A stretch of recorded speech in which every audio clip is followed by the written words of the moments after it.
Hello guys, welcome to my YouTube channel smart D classes. कैसे हैं बच्चों? आशा करते हैं ठीक होंगे।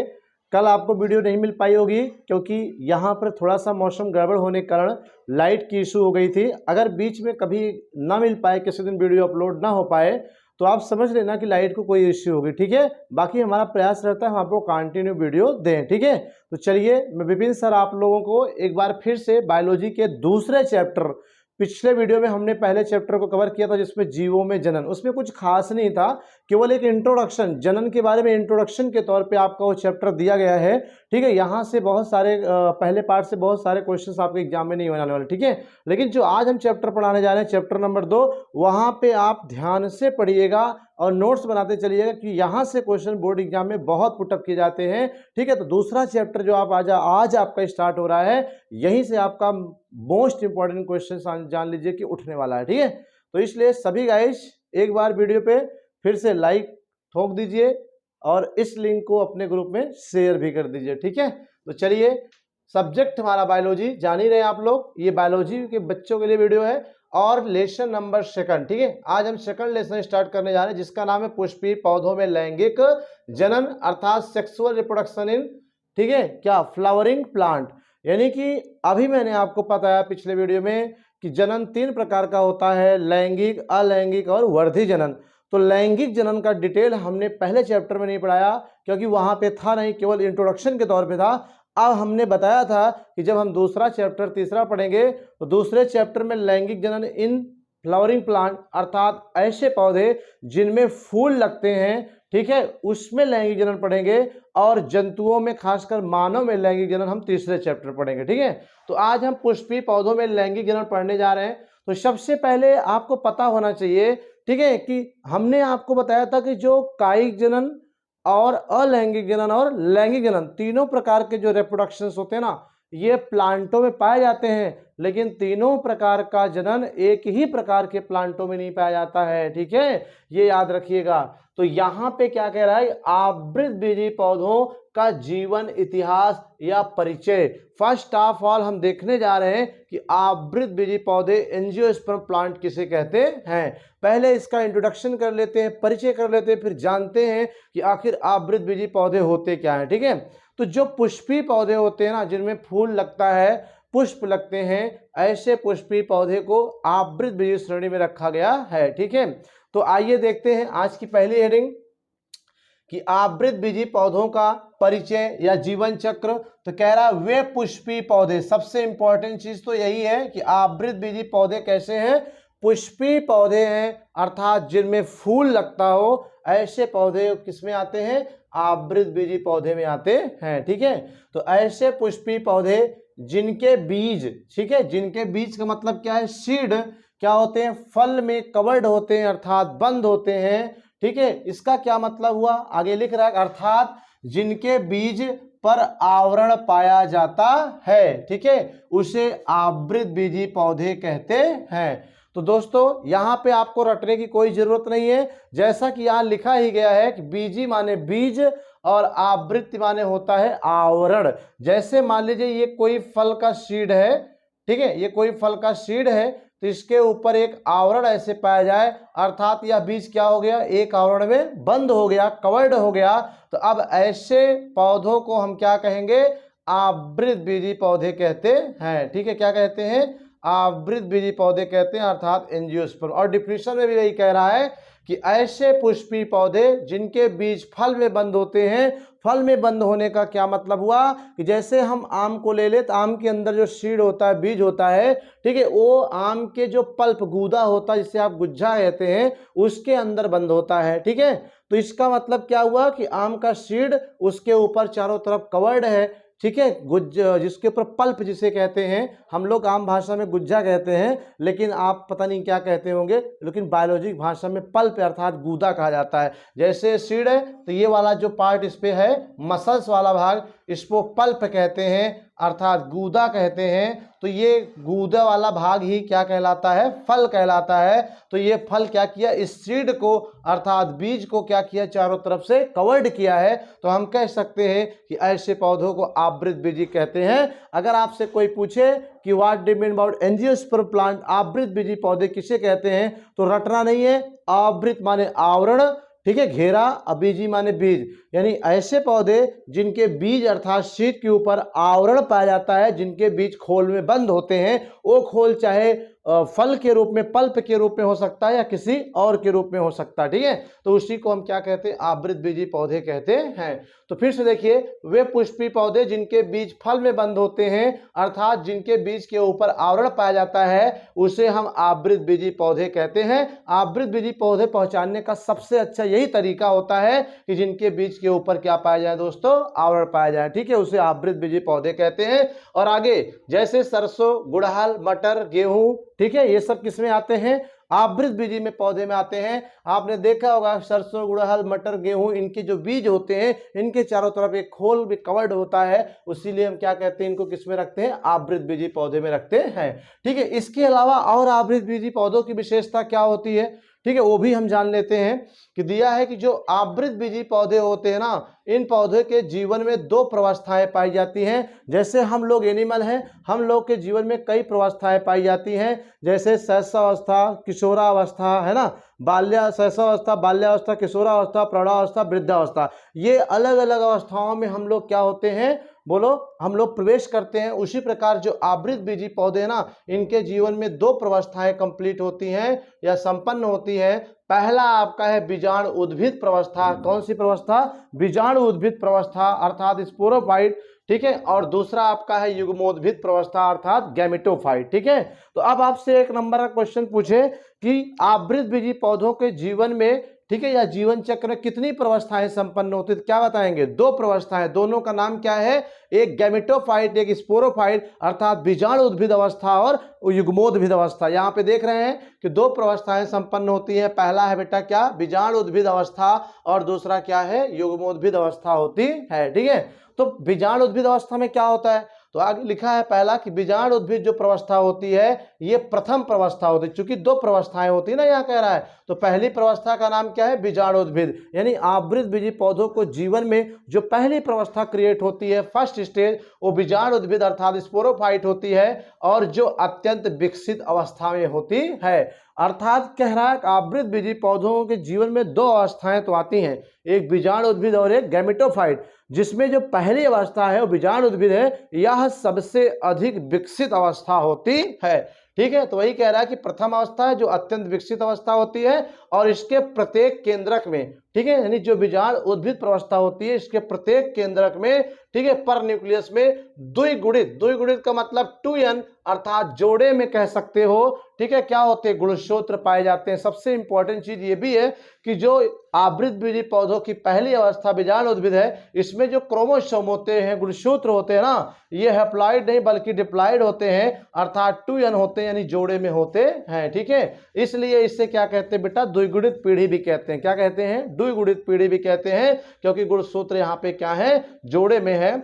और दूसरी प्रवस्था जो होती है वो क्या होती है, अल्प विकसित होती है अर्थात कम विकसित होती है, ठीक है, जिसे युग्मोद्भिद प्रवस्था कहते हैं। दूसरी प्रवस्था कौन सी है गाइस, युग्मोद्भिद प्रवस्था होती है, ये कम विकसित होती है। तो देखो दोनों में कंपैरिजन क्या हुआ कि जो पहली प्रवस्था थी बीजाणु उद्भिद और दूसरी वाली युग्मोद्भिद। बीजाणु उद्भिद क्या है, अत्यंत विकसित है, जबकि युग्मोद्भिद क्या है, कम विकसित है, अल्प विकसित होती है। और बीजाणु उद्भिद में गुणसूत्र क्या होते हैं, द्विगुणित होते हैं, 2n होते हैं जोड़े में, जबकि युग्मोद्भिद प्रवस्था के प्रत्येक केंद्रक में क्या होते हैं, गुणसूत्र अगुणित होते हैं, ये लिखा है, ठीक है, अगुणित होते हैं, इसलिए इसे अगुणित पीढ़ी कहते हैं, ठीक है। चूंकि बीजाणु उद्भिद प्रवस्था में क्या था, बोलो, गुणसूत्र क्या थे, द्विगुणित थे, इसलिए इसे द्विगुणित पीढ़ी कहते थे।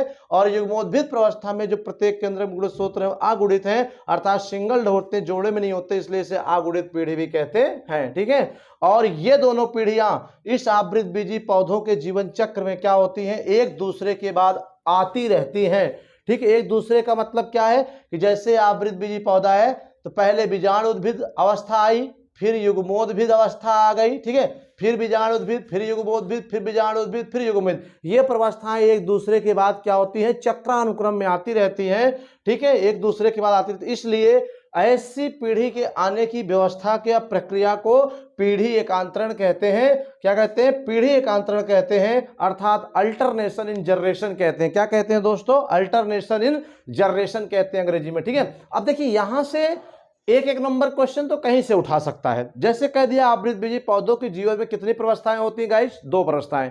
कौन कौन, बीजाणुद्भिद और युग्मोद्भिद प्रवस्था। और पूछ सकता है बीजाणुद्भिद प्रवस्था में गुणसूत्र क्या होते हैं, हैप्लॉइड डिप्लॉइड होते हैं, तो डिप्लॉइड होते हैं, 2 गुणित होते हैं। जबकि युग्मोद्भिद प्रवस्था में गुणसूत्र क्या होते हैं, हैप्लॉइड होते हैं, सिंगल्ड होते हैं, केवल n होते हैं, ठीक है। या क्वेश्चन घुमा के पूछ सकता है पीढ़ी एकांतरण किसे कहते हैं, अर्थात अल्टरनेशन इन जनरेशन किसे कहते हैं। तो आप क्या बताओगे, रटना नहीं, पीढ़ी माने जान ही रहे हो, ठीक है। अवस्था एकांतरण मतलब एक के अंतर करने के बाद। तो चूंकि आवृतबीजी पौधों में 2 पीढ़ी आ रही, 2 अवस्थाएं आ रही हैं, कौन सी, युग्मोद्भिद बीजाणुद्भिद। तो यही युग्मोद्भिद और बीजाणुद्भिद प्रवस्था का एकांतरण एक के अंतर के बाद, ठीक है, जब आती रहती हैं तो इसी को पीढ़ी एकांतरण कहते हैं। बहुत रटने की जरूरत नहीं है, पेपर में क्वेश्चन आ रहा है पीढ़ी एकांतरण अल्टरनेशन इन जनरेशन समझाइए, तो आपको सिर्फ क्या करना है बताइए, इतना याद रखना है, पीढ़ी का मतलब अवस्था कौन सी, बीजाणुद्भिद और युग्मोद्भिद प्रवस्था, ठीक है। यही दोनों अवस्थाएं क्या होती है, एकांतरण एक के अंतर के बाद आती रहती हैं, ठीक है। जब बीजाणुद्भिद अवस्था आएगी उसके बाद युग्मोद्भिद प्रवस्था, फिर बीजाणुद्भिद, फिर युग्मोद्भिद, ऐसे अल्टर करके आती रहती हैं। तो इन दोनों के आने जाने की जो प्रक्रिया है ना, उसी को हम क्या कहते हैं, पीढ़ी एकांतरण कहते हैं, अर्थात अल्टरनेशन इन जनरेशन कहते हैं, ठीक है। तो इस तरह से आपका क्या हो गया, पहला एक सामान्य बेसिक परिचय। चूंकि पौधों में कह रहा है ना, पुष्पी पौधों में लैंगिक जनन पढ़ेंगे कहां पे, पुष्पी पौधों में। तो पहले पुष्पी पौधों के बारे में जान ले। तो जो पुष्पी पौधे हैं उसको किस कैटेगरी में रखा जा रहा है, आवृतबीजी। तो यानी पहले आवृतबीजी पौधों के बारे में हमें जानना चाहिए। तो हमने आपको बता ही दिया कि आवृतबीजी मतलब जिनके बीज के ऊपर आवृत आवरण पाया जाए उसे आवृतबीजी कहते हैं, जैसे सरसों, गुड़हल, मटर, गेहूं आदि, ठीक है। और इस आवृतबीजी पौधों के बारे में कुछ इंपॉर्टेंट फैक्ट था, उसको हमने आपको क्लियर कर दिया। तो आई होप आपको इतना समझ में आया होगा। सभी गाइस इसे नोट करें। फिर चलते हैं हम इसमें पुष्पी पौधों में पुष्प के बारे में स्टडी कर लें, ठीक है। तो पहले इसे नोट कर लें या एक स्क्रीनशॉट ले लें, फिर चलते हैं नेक्स्ट हेडिंग की ओर। तो चलिए नोट कर लिया होगा आप लोगों ने। अब जो दूसरी हेडिंग हम पढ़ाने जा रहे हैं, ठीक है, वो क्या होगा आपका, आवृतबीजी पौधों के पुष्प या कह लो पुष्प की प्रारूपी संरचना, ठीक है। अर्थात अब हम पुष्प के बारे में पढ़ने जा रहे हैं, ठीक है। अब हमारी नेक्स्ट हेडिंग क्या होने जा रही है भैया, पुष्प की प्रारूपी संरचना, ठीक है, ये अब हम पढ़ेंगे। तो आज की दूसरी हेडिंग है, ठीक है, पुष्प की प्रारूपी संरचना, ठीक है। ये भी आपसे कई बार एग्जाम में पूछा गया है कि आवृतबीजी पौधों के पुष्प की प्रारूपी संरचना बताइए। आप कह सकते हो टिपिकल स्ट्रक्चर, ठीक है, टिपिकल स्ट्रक्चर ऑफ फ्लावर, ये इसे बोलते हैं, ठीक है, टिपिकल स्ट्रक्चर ऑफ फ्लावर कहते हैं, ठीक है। तो इसमें बहुत ज़्यादा आपको ध्यान देने की जरूरत नहीं है, बस थोड़ा सा देखिए, ठीक है। हम बाई फिगर आपको समझा रहे हैं। पहले फिगर बनाते हैं। सपोज करिए ये कोई पुष्प है, ठीक है, सपोज करिए क्या है, ये कोई पुष्प है इस तरह से, ठीक है, ये कोई पुष्प है और ये बिना संरचना के इसका वर्णन करेंगे तो आपको कम समझ में आएगा, इसीलिए आपको पहले फूल बना दे रहे हैं, ठीक है।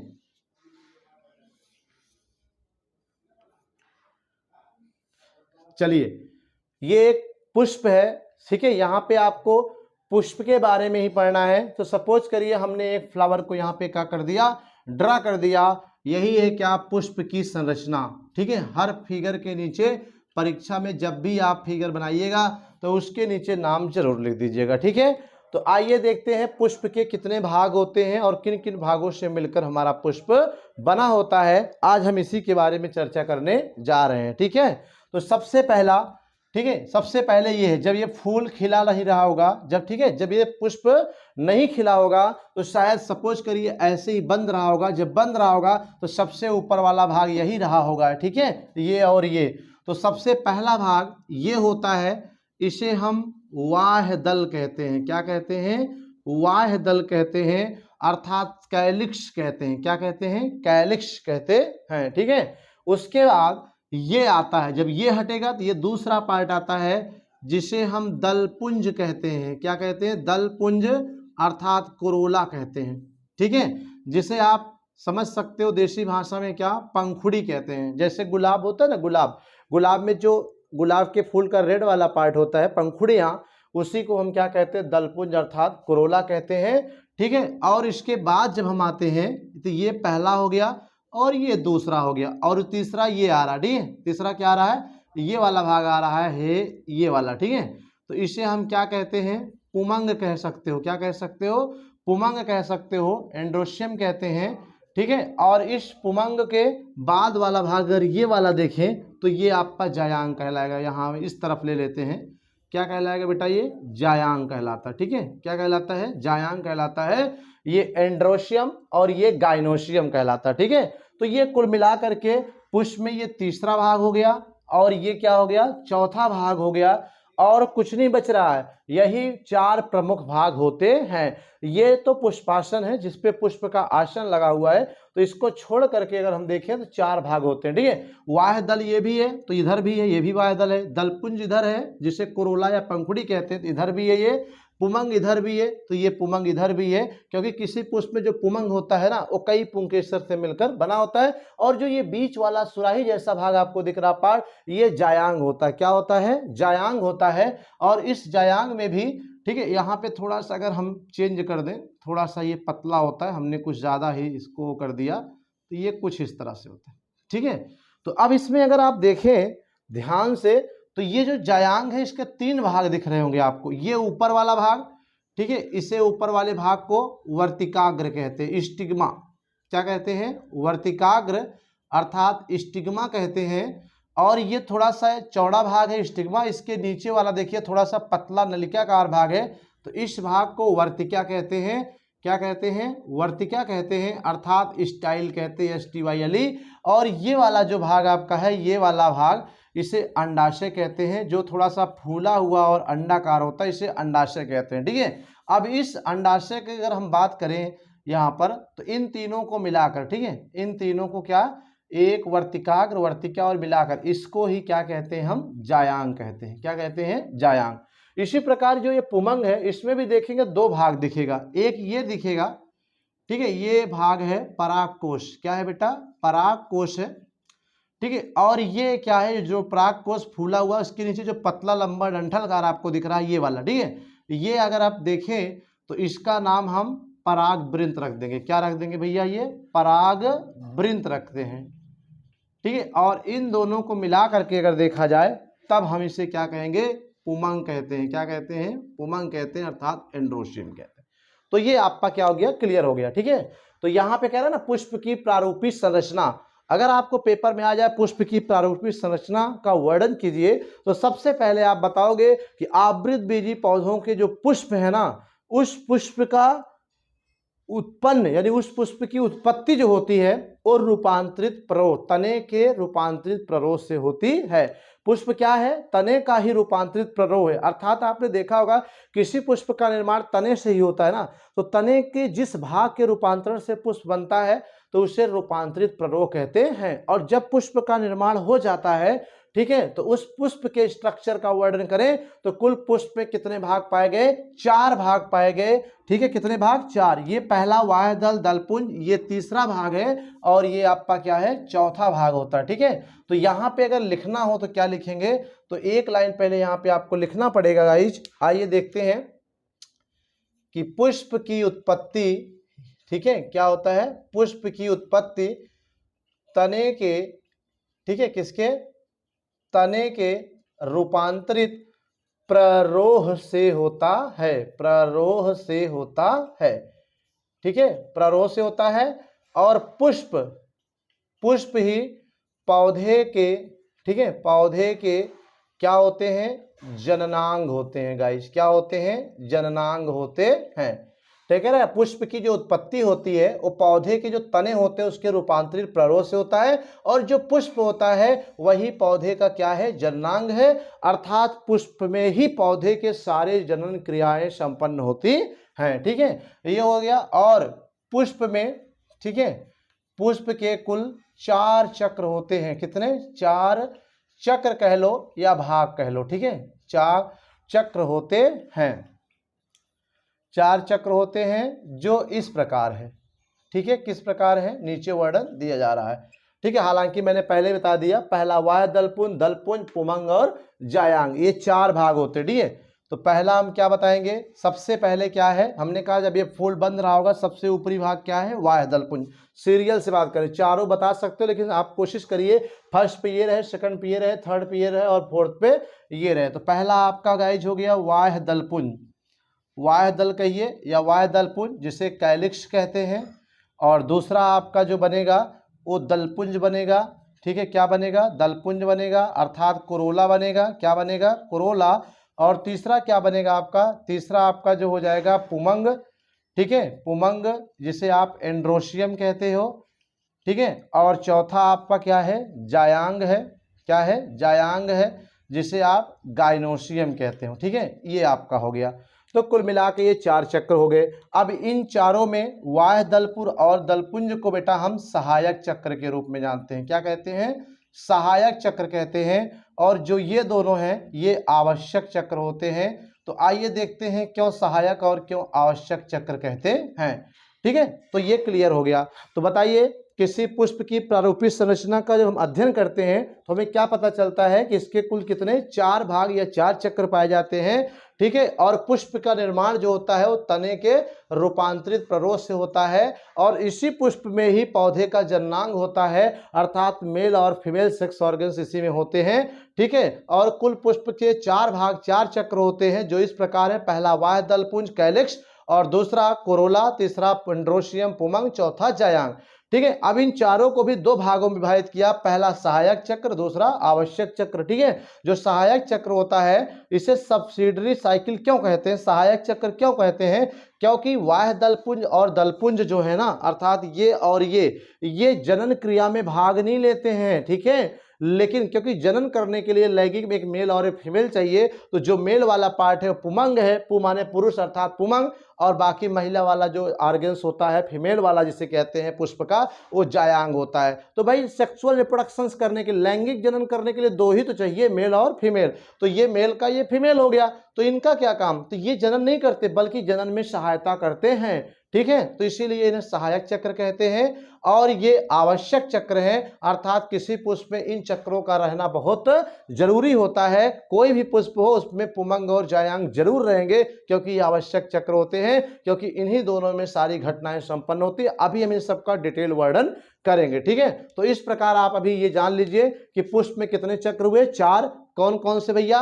वाह दलपुंज, दलपुंज अर्थात कैलिक्स, कोरेला, एंड्रोशियम और गाइनोशियम, ये दोनों पहले सहायक चक्र में आते हैं, बाकी दोनों क्या है? आवश्यक चक्र में आते हैं। तो ये रहा पुष्प की संरचना। अगर और अच्छे से पुष्प की संरचना बनाना हो तो आप अपनी बुक के उठाइएगा और बुक उठा करके इसको बनाइएगा, ठीक है। इसमें एक इंपॉर्टेंट चीज बताना चाह रहे हैं कि जो पुमंग होता है ना, ये, ठीक है, ये पुमंग होता है, इसके भी देखें तो 2 भाग होते हैं। एक ऊपर वाला ये जो भाग है फूला हुआ गुंबदकार, इसे परागकोश कहते हैं। और इसी परागकोश के अंदर परागकण अर्थात पॉलन ग्रेन या सूस बीजाणु इसे कहते हैं भरा होता है। और इसके नीचे पतला लंबाकार भाग होता है जिसे परागवृंत कहते हैं। अब इन दोनों को मिला करके ही क्या कहते हैं? पुमंग अर्थात नर जननांग कहते हैं। इस पुमंग को आप क्या कह सकते हो?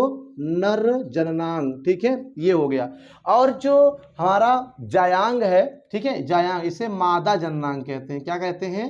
मादा जननांग कहते हैं। और मादा जननांग में भी 3 भाग से मिलकर ये बना होता है। सबसे ऊपर थोड़ा सा चौड़ा भाग होता है और चिपचिपा होता है जिसे वर्तिकाग्र स्टिग्मा कहते हैं। और इसके बाद थोड़ा नीचे आएंगे तो ये पतला और नलिकाकार भाग होता है जिसे वर्तिका स्टाइल कहते हैं। और इसके नीचे आओगे तो ये थोड़ा सा फूला और अंडाकार भाग होता है जिसे अंडाशय ओवरी कहते हैं। तो इन तीनों भाग को समग्र रूप से बोला जाए क्या बोलेंगे भैया? जायांग बोलेंगे, ठीक है।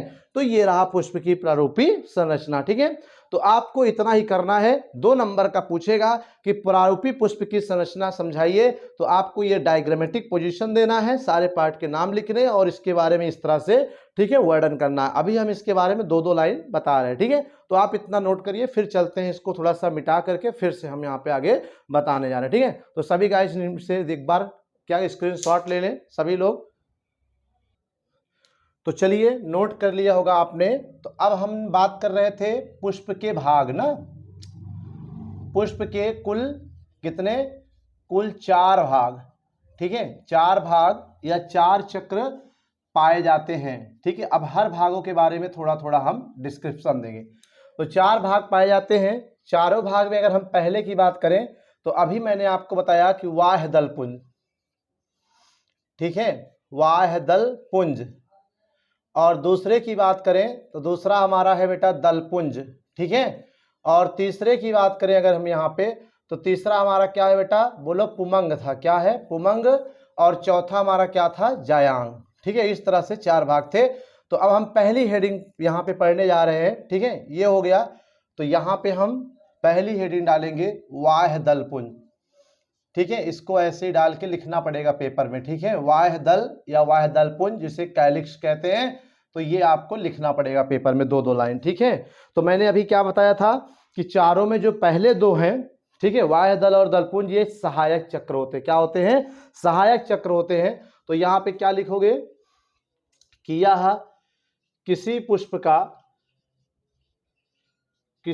का प्रथम चक्र या प्रथम भाग होता है, ठीक है, प्रथम चक्र या भाग होता है, ठीक है, प्रथम चक्र या भाग होता है, ठीक है, जो सहायक चक्र, क्या, जो सहायक चक्र होता है, सहायक चक्र होता है। और यह भाग, ठीक है, यह भाग प्रायः हरे रंग का होता है। आपने देखा होगा किस रंग का होता है, हरे रंग का होता है। तो बस ये क्या है, वाह्य दल पुंज या किसी पुष्प का पहला चक्र, पहला भाग होता है जो सहायक चक्र के रूप में जाना जाता है, और यह हरे रंग का होता है। आपने देखा होगा जब कोई पुष्प खिला नहीं रहता है तो उसके ऊपर, जैसे गुड़हल ले लो, गुड़हल की कली, तो आपने देखा उसके ऊपर एक हरे रंग की सबसे ऊपर क्या होती है, पत्ती जैसी संरचना होती है, उसी को क्या कहते हैं, वाह्य दल पुंज। वाह्य माने बाहर, जो सबसे बाहर हो, किसके, दल के, दल माने पंखुड़ी के, ठीक है, एक तरह से। तो वो किस रंग का होता है, हरे ही रंग का होता है। और दूसरे की अगर हम बात करें यहाँ पे, तो दूसरा हमारा क्या है गाइस, दलपुंज। क्या है, दलपुंज है, जिसे हम क्या कहते हैं, कोरोला कहते हैं। क्या कहते हैं, कोरोला, ठीक है, ये है। तो इसी तरह से हम इसमें भी कहेंगे कि यह पुष्प का, ठीक है, पुष्प का कैसा भाग है भैया, दूसरा भाग है, ठीक है, यह पुष्प का दूसरा भाग है जो सहायक, ये भी सहायक चक्र में आता है, जो सहायक चक्र या सहायक भाग क्या होता है, होता है, ठीक है, होता है। और यह यानी कि दलपुंज माने पंखुड़ियां। और आपने देखा होगा कि अलग अलग फूलों में जो पंखुड़ियां होती हैं वो अलग अलग, जैसे गुलाब में रेड होता है, ठीक है, गुड़हल में भी रेड होता है, कनैल में ले लो तो पीले होते हैं या हल्के रेड भी होते हैं। तो अलग अलग फूलों में जो दलपुंज होता है ना, पंखुड़ियां जिसे कहते हो, अलग अलग रंग का होता है। तो क्या लिखेंगे, यह विभिन्न रंगों का, ठीक है, विभिन्न रंगों का बना होता है या होता है, ठीक है, विभिन्न रंगों का होता है। तो अब इसमें लिख सकते हो रंगों का होता है, तथा इसमें, ठीक है, इसमें क्या होता है, सुगंध मकरंद, ठीक है, सुगंध मकरंद होता है। भाई गुलाब आप सूंघते हैं तो गुलाब में जो महक आती, सुगंध आता है, वह महक, वह सुगंध कहाँ से आती है, क्या वाह्य दल में होता है, नहीं, जो उसकी पंखुड़ियां होती है अर्थात दलपुंज, उसी में होता है। तो इसीलिए मैंने यहाँ पे आपको दिखाया, ठीक है। अब हम बात करते हैं तीसरे चक्र की। तो तीसरा हमारा क्या है, पुमंग है। क्या है, पुमंग है, जिसे एंड्रोशियम कहते हैं। तो इसमें लिखेंगे कि यह पुष्प का तीसरा चक्र है, ठीक है, यह पुष्प का तीसरा व आवश्यक, ठीक है, ये पुष्प में रहना बहुत जरूरी है। तो हम कहेंगे यह पुष्प का तीसरा व आवश्यक चक्र होता है, ठीक है। इसे पुष्प का, ठीक है, कौन सा, नर भाग या फिर नर जननांग कहते हैं, नर जननांग कहते हैं। और यह एक या एक से अधिक, एक या एक से अधिक पुंकेसर, ठीक है, एक या एक से अधिक स्टेमन अर्थात पुंकेसर से बना होता है, ठीक है, बना होता है। तो इस तरह से ये भी क्लियर हो गया कि जो पुमंग होता है पुष्प का तीसरा और आवश्यक चक्र होता है और इसे ही पुष्प का नर जननांग कहते हैं। ठीक है, क्या कहते हैं? नर जननांग कहते हैं। और यह एक या एक से अधिक पुंकेसर अर्थात स्टेमेन से मिलकर बना होता है। और जो इस तरह से 3 हो गया। और चौथा हमारा जो है अभी हम बात किए तो हमारा जायांग है। ठीक है, तो इसी तरह से ये भी है। तो हम लिखेंगे क्या इसमें लिखना है कि यह पुष्प का, ठीक है, कैसा? चौथा चक्र है। ठीक है, कैसा चक्र भैया? चौथा व अंतिम।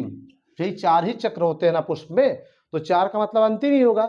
तो चौथा व अंतिम तथा आवश्यक चक्र होता है। भाई किसी पुष्प में मेल और फीमेल दोनों हो चाहिए ना, तो ये आवश्यक चक्र होता है। ठीक है, अगर ये पुमंग क्या है? तीसरा आवश्यक चक्र जिसे नर जननांग कहते हैं, तो इसे जायांग को क्या कहते हैं? इसे पुष्प का, ठीक है, पुष्प का मादा जननांग, पुष्प का मादा जननांग कहते हैं।